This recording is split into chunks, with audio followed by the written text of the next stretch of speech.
In today's lesson, I'm going to teach you 7 techniques that will help you never run out of things to say in English. Are you ready? Well then, let's jump right in. Technique number 1. Use the past, present, future expansion. Again, the past, present, future expansion. What is this? Basically, you're going to add what happened before, what is happening now, and what will happen next. As you're speaking, you're focusing on what happened in the past, what happens or what is happening right now, and what's going to happen in the future. Now, why is this such an effective technique? Here is the first reason why it's so effective. The first reason is it gives you a clear mental roadmap. You always know what to talk about. You're going to talk about first what happened in the past, then what's happening now, and finally what will happen in the future. You have a clear roadmap. The second reason why it's so effective is it prevents those awkward pauses because you're building a timeline instead of searching for random ideas.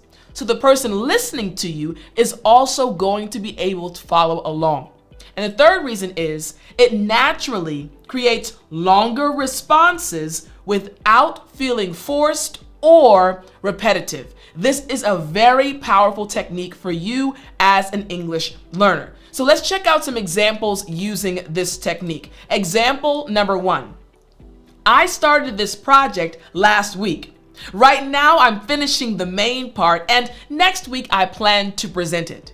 What happened? I took you on this roadmap, this journey with me. What happened in the past? Oh, I started this project last week. What's happening now?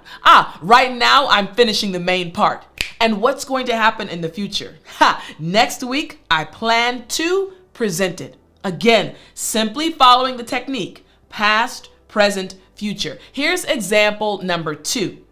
I worked on the presentation yesterday. Today I'm reviewing the feedback, and tomorrow I'll submit the final version. Very clear. Past, present, future. If someone were to ask me, hey Tiffany, how's your presentation going? I can say, I worked on the presentation yesterday, and today I'm reviewing the feedback, and tomorrow I'll submit the final version. Past, present, future. You're catching it, right? And here's the third example. She joined the company in March. Currently, she's training the new team members, and by summer, she'll be leading her own department. I'm taking you on this journey. Past, present, future. Make sense? Excellent. Technique number 1. This leads us to technique number 2, which is use comparisons. Remember, we're talking about how to help you never run out of things to say in English. Technique number 2, use comparisons. What does this mean? You're going to compare your idea to something else in order to extend your response. Again, you're comparing your own idea to something else in order to extend your response. Why is this technique so powerful? Here's the first reason. It forces you to think beyond a single statement. You must connect 2 ideas, the original idea belonging to you and what you're comparing it to. So it forces you to think beyond that single idea or single statement. Reason number 2, it automatically creates contrast. Words like more than or less than or similar to, which naturally extend the length of your sentences. This is why it's so powerful. And reason number 3, it gives listeners a clear mental picture because they can visualize the difference between 2 concrete things. You're taking the listener on a journey with you by having these comparisons. Here are 3 examples to help you understand this technique even more. Example number 1. It's colder than yesterday, but not as cold as last winter. I'm making a comparison. Today, it's colder than yesterday, but not as cold as last winter. Yesterday and last winter. We're comparing these 2. Makes sense, right? Excellent. Here is example number 2. You're following along. This restaurant serves Italian food, But the one downtown focuses more on French cuisine. 2 restaurants. This restaurant serves Italian food, but the one downtown focuses more on French cuisine. You see what's happening, right? It makes your English more interesting. And here's the third example, example number 3. My new apartment is smaller than my old one, but it's much closer to work.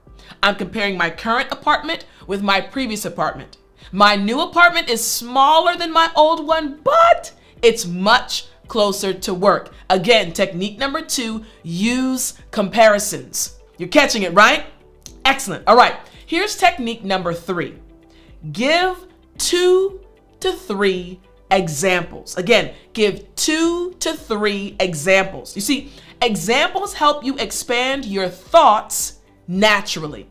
I'm doing it right now. As I'm teaching you these techniques, what do you find me doing after I explain the reasons? Giving you 3 examples. Why? Because examples help you expand your thoughts naturally. Now, here are 3 reasons why this technique is so powerful. Reason number 1, it trains your brain to illustrate instead of just state a point. You're not stopping at, I like quiet hobbies. No, you're proving it with real activities, real examples. Here's reason number 2. It actually buys you processing time naturally. You see, listing examples feels smooth and confident, not like you're stalling or searching for words. You're actually giving examples. And reason number 3, it makes your English sound more specific, more credible, because listeners can picture exactly what you mean instead of just guessing. This is why the technique is so effective. Here are 3 examples. Example number 1. She enjoys outdoor activities, such as hiking, cycling, or kayaking. You see what happened, right? I made a statement. She enjoys outdoor activities. What are the examples? Oh, such as hiking, cycling, or kayaking. Here's example number 2. Example number 2. We need to improve our customer service. For instance, faster response times, better training, or clearer communication. I love this technique. It's so effective, and you can start implementing it, using it today, and you'll see your English improve. Here's example number 3. He's interested in learning new skills like coding, graphic design, or photography. Again, 3 examples, expanding in a natural way. Now we're going to go to technique number 4. But I want to ask you this. Have you ever felt tired? Do you feel tired of starting your English over and over again every few months? You're enjoying this lesson with me, but sometimes you start over and over again. I want to give you a way out. 1 lesson a day, you just show up and follow. That's it. Consistency changes everything, and the system that I've created makes consistency automatic. Stop thinking about it. Click the link in the description and finally move forward. Tomorrow, you'll already be 1 day closer. Start following the system by going to www.speakenglishwithttiffani.com/365 system. My goal is to help you stop feeling tired and finally make progress. Now, let's move to our next technique. Our next technique that we're going to focus on is technique number 4. Technique number 4 is add feelings plus reasons. Add feelings plus reasons. In other words, express how you feel and why you feel that way. Again, express how you feel and why you feel that way. Let me give you the reasons why this is so powerful. Reason number 1, it connects facts to feelings. Learners often know what to say, but stop short because they skip the emotional, why do you feel this way? Leaving responses feeling incomplete. The person listening to you is wondering, oh, okay, so why do you think that way? Why do you feel that way? Here's reason number 2. It creates a natural 2-part structure, feeling plus reason. This gives you an automatic second sentence instead of stopping after 1 short answer. And reason number 3, it makes your response more personal and engaging. Listeners stay interested when you explain why something matters, not just what happened. So again, our fourth technique, add feelings plus reasons. What does this sound like? Here is our first example.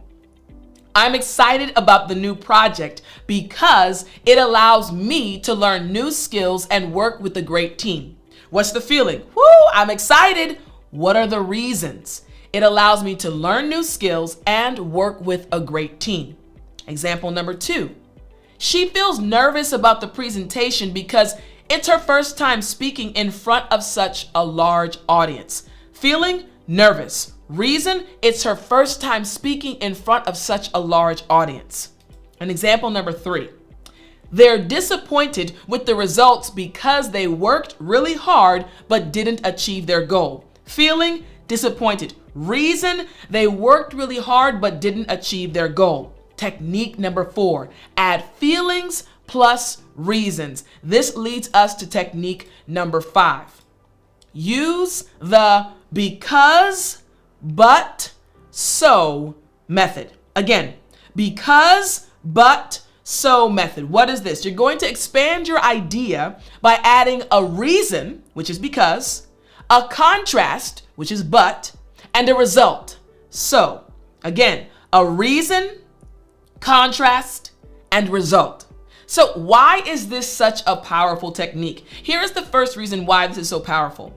It provides 3 automatic ways to extend any statement. You add a reason, because, you add a contrast, but, or a result, so, to keep speaking naturally. All right, this is the first reason. The second reason is it transforms short answers into complete mini stories by forcing you to explain the cause, the obstacle, and the outcome in one response. And the third reason is it matches how native speakers actually talk. These connectors link ideas seamlessly, training your brain to speak in longer, connected thoughts. This is a powerful technique. Because, but, so. Check out these examples. Here's the first example sentence. Here we go, or example sentences. I wanted to attend the conference because it seemed interesting, but the tickets were sold out, so I watched the live stream instead. Notice how if you're watching this lesson, even my head is changing. It's changing positions.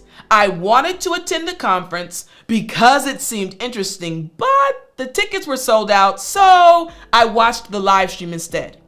But, so because, but, so. Here's the second example. She started learning guitar because she loves music, but she found it challenging at first, so she hired a private tutor. Again, she started learning guitar because she loves music, but she found it challenging at first, so she hired a private tutor. You're catching on, aren't you? Excellent. Here is the third example. We planned a picnic because the weather looked perfect, but it started raining suddenly, so we moved everything indoors. Because, but, so. This technique is powerful, and it leads to our 6th technique. Our 6th technique is describe using the 5 senses. Again, describe using the 5 senses. So add sensory details: sight, sound, smell, taste, touch. Again, the 5 senses: sight, sound, smell, taste, touch. Now, why is this such a powerful technique? Here is the first reason. It pushes you past vague words like nice or good. You must explain exactly what you saw, what you heard, or what you felt. Here's the second reason. It uses real memories instead of abstract words. Your brain finds it easier to recall specific sensory experiences than generic descriptions. It finds it easier to find these instead of just generic descriptions. And reason number 3, it gives you 5 different ways to continue. When you run out of visual details, switch to sounds or textures to keep your description flowing. Now, I know you're curious. Oh, Tiffany, wait a minute. What are the examples using this technique? I'm so glad you asked. Example number 1. The coffee shop had a warm atmosphere. You could hear soft jazz music playing in the background, and the chairs were surprisingly comfortable. You see what's happening, right? There was a warm atmosphere, how it made me feel. I could hear the senses again listening. I could hear soft jazz music playing in the background, and the chairs, my sense of touch, were surprisingly comfortable. Here's example number 2. Walking through the forest trail was refreshing. The ground felt soft under my feet. I could hear birds chirping above, and the air smelled like pine trees. Using your 5 senses to describe a situation. And example number 3. The street market was incredibly lively. Vendors were calling out to customers. The colorful fruits caught my eye immediately, and I could taste samples of fresh honey. We're painting a picture, describing a situation using your 5 senses. This is how you never run out of things to say, and it leads us to technique number 7. Include other people's perspectives. Again, include other people's perspectives. In other words, add what someone else thinks or said. Add what other people said, what other people think. This is technique number 7. Why is this so powerful? Reason number 1. It transforms your answer from a single viewpoint into multiple perspectives, which brings in what others think naturally and expands your content naturally as well. Reason number 2, it automatically creates contrast through phrases like, "But my friend said," or "My teacher disagrees." This extends your response without repetition. And reason number 3, it reduces the pressure. The pressure you might feel to justify only your opinion. You see, mentioning others' views makes continuing the conversation easier when you're uncertain. This is a powerful technique. So let's check out some examples. Example number 1. I loved the movie. My sister didn't enjoy it, but my friends thought it was great. 3 individuals, 3 groups. I loved the movie. My sister didn't enjoy it, but my friends thought it was great. The question would be, hey, how was the movie? Listen, I loved the movie. My sister, she didn't enjoy it, but my friends thought it was great. Excellent response. What did we do? Included other people's perspectives. Example number 2. I think the new policy is helpful. However, my manager believes it needs more flexibility, and several coworkers agree with him. Adding other perspectives, adding other people's thoughts and ideas. And example number 3. The book was really inspiring to me. My professor said it's one of the most important works in the field, though some critics argue it's outdated. 3 groups, again. The book was really inspiring to me.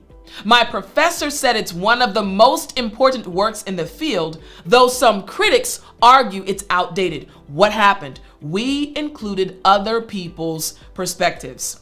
Makes sense, right? Again, this is how you never run out of things to say in English. I hope you enjoyed this lesson. I want you to let me know in the comment section which one was your favorite. And also, if you want to follow the system I created to help you go from intermediate to advanced, the 365 system, hit the link right in the description or go to www.speakenglish.com/365 system, and I will talk to you in the next lesson.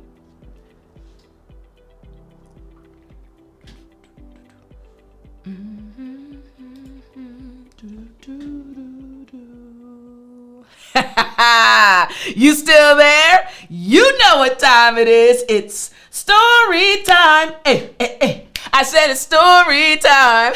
All right. So this is a story that I have told before. It's a story about my best friend, my grade school best friend, and how she did not run out of words in this situation. Now, just to give you some background, so my best friend from grade school is introverted. She has great conversations, but she's normally shy. She kind of, just kind of sit in the background. If there are many people around, she kind of just relax. So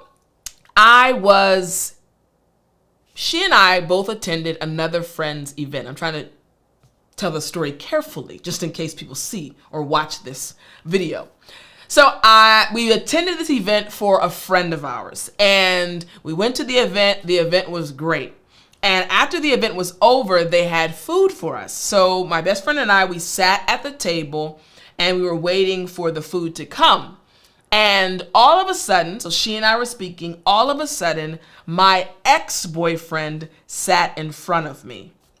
And it caught me off guard. Now, as you can tell, I don't have a problem with speaking. I am very outgoing. I love having conversations. But when he sat right across from me at the table, it was as if I didn't have any words. Now, he's a nice guy, very nice man, but it was just awkward because he was my ex and he was sitting across from me. And yes, I kind of still liked him. Not kind of, I did still like him at the time. We both kind of still liked each other, but we weren't together. So he sat across from me and said, "Hey, Tiff, how are you?" And my best friend is sitting right here. And I could tell that she was reading my body language. And I said, "Hey, I'm good." Voice went up a little higher. "Hey, So he's talking to me and I'm talking, but I kind of want the conversation to end. And again, my friend is normally quiet. She's normally reserved. So I'm sitting there and he's talking, and then he just looks at me and we're just sitting there. Then my friend speaks up and I'm caught off guard because she normally just stays quiet. She looks at him and says, "Are you done?" And I turn and look at her and I was like, oh my goodness. In my head, I said, "Oh my goodness." And he was like, "Huh?" She said, "Are you done? I mean, if you have nothing else to say, it's okay for you to leave." She wasn't rude. It caught both of us off guard because she normally doesn't speak up like that. And she said, "It's okay for you to leave." She was reading my body language. I wanted the conversation to end because it was awkward, but I wasn't saying, hey, hey, see you later. So she spoke up. Now, this woman who normally does not say a lot, in this moment, she was not at a loss for words. She said, "It's okay for you to walk away." And again, for him, it got awkward. And I was like, wow, this is not a good situation. He said, he tried to laugh it off kind of nervously. He was like, okay. He's like, "Hey, all right, Tiff, good seeing you." And he said bye to her and he walked away. And there was a moment of silence again. And I looked at my friend and I was like, where did that come from? And she said, "Did you want the conversation to end?" I was like, yes. She was like, okay. So I ended it.